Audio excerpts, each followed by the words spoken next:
प्रिय प्यारे परिवार, प्रिय प्यारे भाइयों बहनों, बच्चों व युवाओं, मैं सरिता मनोहर जोजो हूँ। आज मैं संपूर्ण परिवार के कार्यक्रम में प्रथम बाइबल शामिल हो गई हूँ। आज अक्टूबर महीने का 5वां दिन है। आज संपूर्ण परिवार के लिए प्रार्थना, पतझड़ मौसम का दिन, रात्रि के प्रार्थना, कोई गीत नहीं होगा, कोई आराधना नहीं, कोई चंगा नहीं, कोई अधिकार नहीं, जो मन में बोले रहे। जो प्रभु खरीस्त में ऐसा कुछ भी हो गया। झारखंड आम और तरबूज के उत्पादन में आत्मनिर्भर बन चुका है। इस उपलब्धि के पीछे बिरसा हरित ग्राम योजना की अहम भूमिका है। इस योजना के 5 वर्ष पूरे हो चुके हैं और इन 5 वर्षों में बड़े पैमाने पर आम की बागवानी की गई है।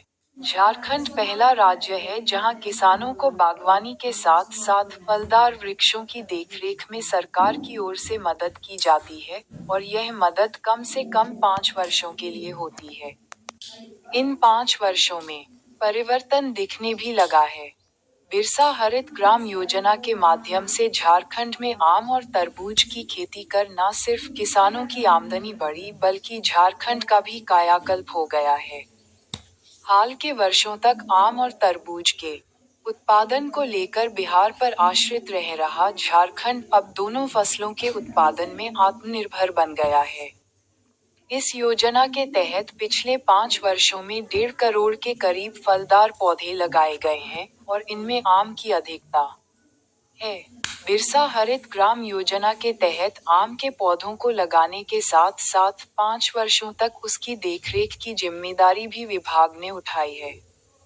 प्रथम बाइबल पद पर बोले, संत पतरस का प्रथम पत्र अध्याय 5 पद संख्या 7 में बोले, पद अपनी सारी चिंता उसी पर डाल दो, क्योंकि उसको तुम्हारी चिंता है।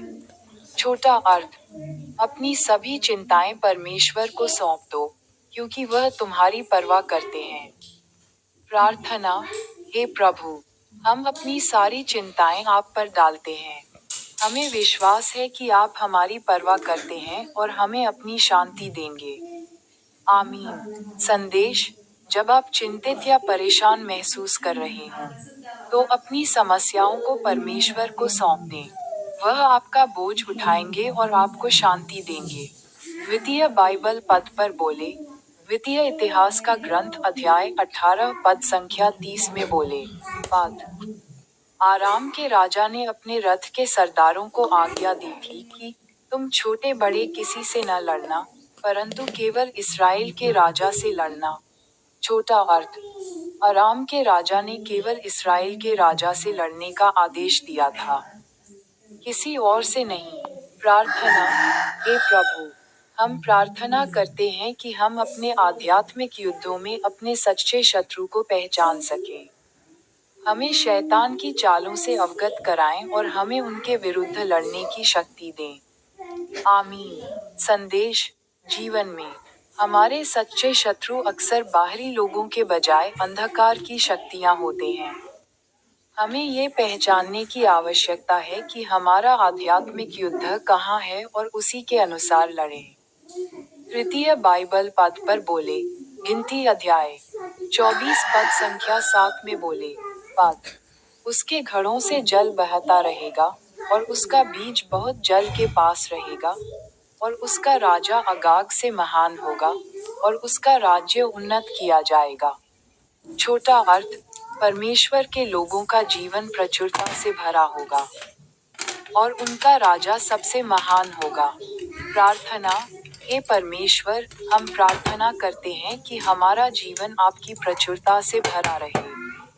आप हमारे हृदयों पर राज करें और हमें अपने राज्य में बढ़ाएं। आमीन। संदेश, परमेश्वर अपने लोगों को प्रचुर मात्रा में आशीष देते हैं। जब हम उनके मार्ग पर चलते हैं, तो हमारा जीवन उनकी आशीषों से फलदायी होता है। आखिरी बाइबल पद पर बोले, स्तोत्र पाठ अध्याय 27 पद संख्या 14 में बोले, पद यहोवा की बाट जोहता रहे, पिया बांध और तेरा मन दृढ़ रहे। हाँ, यहोवा ही की बाट जोहता रहे। छोटा अर्थ, धैर्यपूर्वक परमेश्वर का इंतजार करो, साहसी बनो और अपने मन को मजबूत रखो। प्रार्थना। हे प्रभु, हमें आप पर धैर्य रखने की शक्ति दें। हमारे हृदय को मजबूत करें और हमें साहस दें ताकि हम बिना हार माने आपकी प्रतीक्षा करें। आमीन। संदेश। परमेश्वर के समय का इंतजार करना कठिन हो सकता है, लेकिन वह विश्वास योग्य हैं। धीरज रखने और साहस बनाए रखने से हम उनकी भलाई देखेंगे। आइए प्रार्थना करें। हे माता मरियम, हे क्रूस विजय यीशु, हे संत पिता लियो 14वें, हे महाधर्माध्यक्ष विंसेंटाइन, हे यीशु की पवित्र हृदय, आज अक्टूबर है। यह वर्ष 2025 का 10वां महीना है। हे प्रभु हम पर दया करो। हे ख्रीस्त हम पर दया करो। हे प्रभु हम पर विश्वास करो। हे प्रभु हम पर प्रसन्न हो। हे प्रभु हमारे लिए प्रार्थना करो। हे यीशु की स्वास्थ्य की माता, हम पर शक्ति प्रदान करो।